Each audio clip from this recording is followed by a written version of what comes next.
I would say definitely Elon runs his companies in an extremely unique style. I don't actually think that people appreciate how unique it is. You sort of like even read about it and so much, you don't understand it, I think. It's like even hard to describe. I don't even know where to start. But well, number one is like, so he likes very small, strong, highly technical teams. I would say at companies by default, the teams grow and they get large. Elon was always like a force against growth. I would have to work and expend effort to hire people. I would have to like basically plead to hire people. And then the other thing is that big companies, it's really hard to get rid of low performers. And I think Elon is very friendly to, by default, getting rid of low performers. So I actually had to fight for people to keep them on the team because he would by default want to remove people.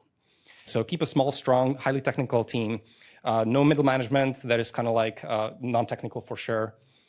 So that's number one. Number two is kind of like the vibes of how everything runs and how it feels when he sort of like walks into the office. He wants it to be a vibrant place. People are walking around, they're pacing around, they're working on exciting stuff, they're charting something, they're coding. You know, he doesn't like stagnation. He doesn't like for it to look that way. He doesn't like large meetings. He always encourages people to like leave meetings if they're not being useful. So actually you do see this, or you know, it's a large meeting and if you're not contributing and you're not learning, just walk out. And this is like fully encouraged. And I think this is something that you don't normally see. I think a lot of bigger companies, they like pamper employees. I think like there's much less of that. The culture of it is you're there to do your best technical work, and there's the intensity and so on. And I think maybe the last one that is very unique and very interesting and very strange is just how connected he is to the team. So usually a CEO of a company is like a remote person 5 layers up who talks to their VPs, who talk to their reports and directors, and eventually you talk to your manager. That's not how he runs companies, right? Like he will come to the office, he will talk to the engineers. Normally people spend like 99% of the time maybe talking to the VPs. He spends maybe 50% of the time, and he just wants to talk to the engineers. So if the team is small and strong, then engineers and the code are the source of truth. And so they have the source of truth, not some manager, and he wants to talk to them to understand the actual state of things and what should be done to improve it. And also just like his large hammer and his willingness to exercise it within the organization.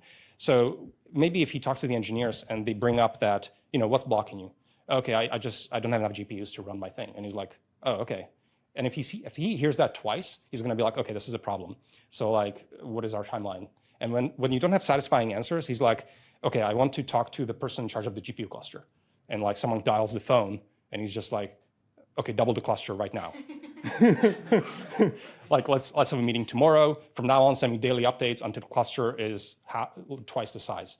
And then they kind of like push back and they're like, okay, well, we have this procurement set up, we have this timeline, and NVIDIA says that we don't have enough GPUs and it will take 6 months or something. And then you get a rise of an eyebrow. And then he's like, okay, I want to talk to Jensen. And then he just kind of like removes bottlenecks. So I think the extent to which he's like extremely involved and removes bottlenecks and applies his hammer, I think is also like not appreciated. So I think there's like a lot of these kinds of aspects that are very unique, I would say, and very interesting. And honestly, like going to a normal company outside of that, you like definitely miss aspects of that. Maybe that's a long rant. I don't think I hit on all the points, but it is a very unique thing, and it's very interesting.